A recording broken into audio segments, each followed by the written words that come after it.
It's time for back to school, and there's so much to do. Let Loeffler support you in having another great year.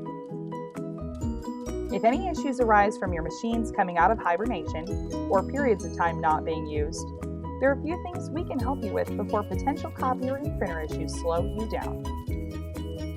In this video, we'll share some quick tips for you to avoid machine trouble and set you up for success. Summer paper will be filled with humidity and can jam, have print quality issues, or produce wrinkled paper.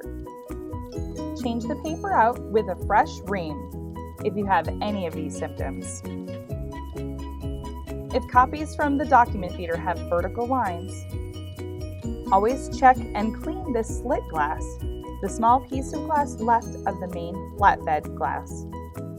We suggest using a soft cloth or paper towel and spray solvent directly into the towel versus on the machine to clean glass and outside of the printer.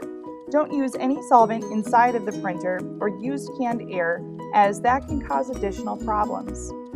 In summary, run regular gradation, keep an eye on paper, toner, and waste toner cartridges, and you'll be in great shape for a smooth operation. By being aware of your machine's basic needs, you can avoid job delays and enjoy another great school year. Thank you for taking the time to view this video. Please visit Loeffler.com for more helpful videos and tools to save you time operating your copy and print machines. We are excited to support you as you start another great year. Welcome back to school from Team Loeffler.